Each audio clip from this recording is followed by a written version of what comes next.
Thank you all for joining today's Life360 Q&A for back to school tips to protect your kids' personal information. My name's Allie Shea. I'm a senior product manager at Life360, and I'm really excited to be joined today by Terry Burton, who has worked in identity and cyber fraud protection for years and is now a product director at Sontiq, a leader in identity security. At Life360, we all want to keep families safe. The pandemic drove so much online, classes and camps, even communicating with friends and family. We've now entered a world where more time is spent online and therefore more information is susceptible online. Cyber criminals are taking advantage of this opportunity. So, as we begin heading back to school, we want to take the fear out of identity theft and replace that with tips to help families like yours protect what matters most. I'd like to tap into Terry's expertise and cover how you can protect your whole family from identity theft this school year and beyond. First, let's get everyone on the same page with the current state of identity fraud and identity theft. When people think of identity theft, they mostly think about adults. They see identity theft as someone's social security number being stolen and used, or someone opening credit cards in a person's name. But the reality is that kids' identities are very valuable to criminals. In fact, more than 1 million kids get their identities stolen each year. And when their identities are stolen, it can take a financial toll on families to restore their identities. This isn't to scare anyone, it's to make sure you understand that prevention is key. At Life360, it's our mission to help people keep their families safe, whether they're at home, on the go, or online. In today's digital world, it can be harder to track where your family's data is and to keep it safe. But you do have the power to make it significantly harder for online thieves to access your family's information. So, to talk more about this, I'll be asking Terry some common questions about identity theft and what parents and families can do. To start, Terry, I'm sure many of you are curious about this, but why are kids' identities commonly targeted? Thanks, Allie. A huge surprise for many people is that kids are 51 times more vulnerable to identity theft than adults. Kids are attractive targets to cyber criminals for two main reasons. First, their credit and their social security number histories are pretty empty. It's easy to use their information to create fake identities by pairing their social security number with a fake name and a birth date. And even better for criminals, typically no one's monitoring a kid's credit records. When Susie is 5 years old and her social security number is stolen, it can be used for more than a decade to get a new driver's license, open credit card accounts, or buy a car. Only when a now 18-year-old Susie goes to get a student loan and her credit is checked does she discover she has years of unpaid bills tied to her social security number and her credit is a mess. So now we know why hackers are interested in kids' identities. You may be wondering, where exactly do these hackers get kids' personal information? What places should parents be careful of when sharing information so that they can protect their kids' identities? Let's go over some common places where your kid's personally identifiable information, also known as PII, is at risk. Personal information can be stolen from schools, camps, extracurricular activities, doctors and dentist offices, online gaming, social media, and even close family and friends. While schools and medical offices may seem like secure places, education and healthcare have been hit hard this past year in various types of online attacks, from ransomware to phishing. In July of this year, Checkpoint Software found a 29% increase globally in cyber targeting of education systems since the beginning of the year. And not surprisingly, social media is crawling with fraud schemes. Those fun quizzes that ask for your elementary school, your mother's maiden name, or your dad's middle name. The answers to those questions oddly match credentialing information for signing into bank accounts and more.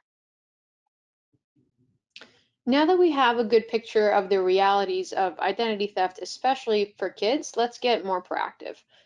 I'd love to talk about the things you can do for prevention. How can we make sure families and kids are working together to prevent identity theft? Terry, what are some tips you can share here? There are 6 top tips that I can share for helping your kids protect their identities. First, communication is key. Have routine talks about identity and online safety, including what is safe to share online and in person. Tell kids not to share information with strangers, especially online, without your clear permission. Second, create unique, strong passwords. Rule number 1, do not share passwords. That means use a different password for every site. That way, if one password is exposed, it doesn't create a domino effect of exposing your information across multiple sites using the same or slightly varied password. Teach your family how to create secure and strong passwords for their online accounts. Third, be smart with your smartphone. When your kids get their first smartphones, discuss how to review privacy settings. Also, be careful with photo sharing, turn off metadata and geotagging for your photos. And be aware of the backgrounds that might give away your home address or other personal information. Fourth, be smart with email as well. Make sure kids only create emails on trustworthy platforms and only share their email with people they know. Phishing is a huge problem. That's when fraudsters try to trick you into giving up personal information or downloading malware by pretending to be someone or some company you trust, like a bank, a school, or UPS, for example. Don't click on links in emails unless you've verified it's from someone you know. Fifth, public Wi-Fi is not a good idea. This can be huge for family members who like to hang out at places like malls and coffee shops. Using an unsecured network invites hackers into your devices and into any and all data on them. Don't connect to a public unsecure Wi-Fi. Instead, use a virtual private network, also known as VPN, especially on mobile devices. And six, be alert on social media. It's not all about hacking. The number one rule kids and frankly many adults have trouble understanding is that no matter how much work you put into locking down access to your account, don't assume your social media is private. Be careful what you and your family share. Thanks, Terry. So we touched on this part a bit with the fictional Susie's stolen social security number. Once fraudsters have your personal information, how can they even use it? It seems like they really shouldn't be able to, right? Great question. COVID has created chaos, and chaos is where cyber criminals thrive. They can use personal information to get unemployment and other various types of benefits, like stimulus payments.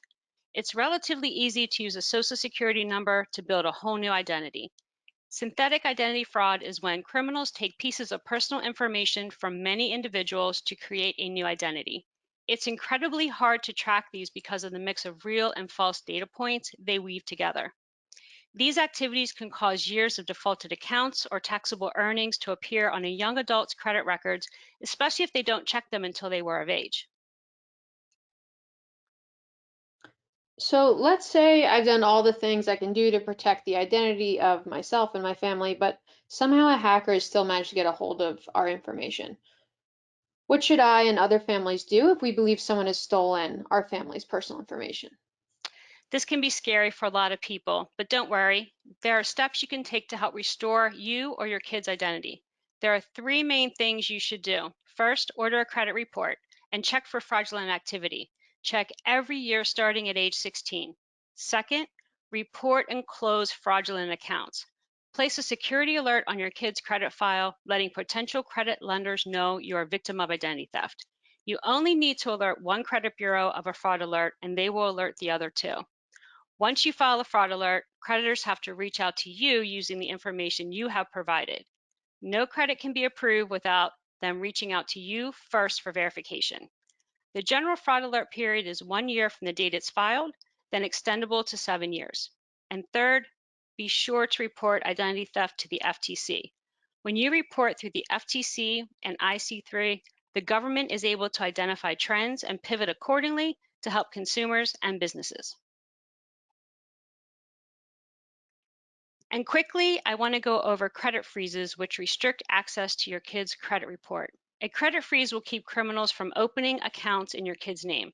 Unlike a fraud alert, you need to make the credit freeze request with each of the three main credit bureaus. Be aware there are different credit freeze rules for adults and minors.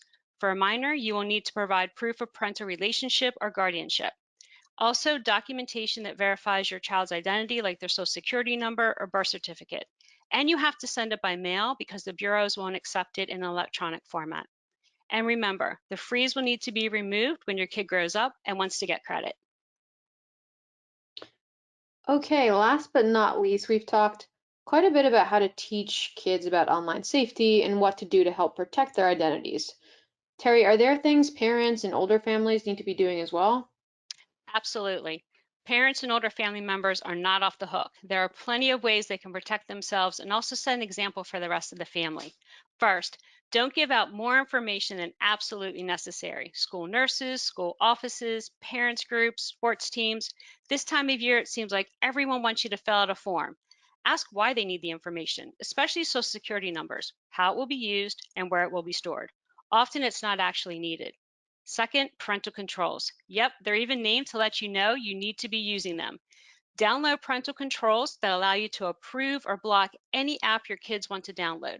It's not just about the initial download. You'll also need to manage those in-app purchases as well. Third, use two-factor authentication when offered. So every time you enter a password, a code is sent to your cell phone or email, and then only after you enter the code will you gain access. It's much stronger than a password alone. Fourth, don't leave a trace. Wipe your browsing history, don't save payment details, and turn off autocomplete. Wipe your devices when you give them away, trade them in, or they are otherwise out of your possession. You know how much information is on those.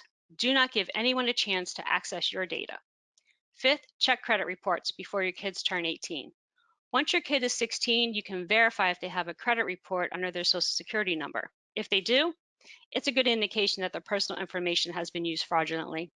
And lastly, consider identity theft protection that provides thorough and ongoing identity monitoring, including Social Security number, passport number, and other PII, as well as social media identity monitoring.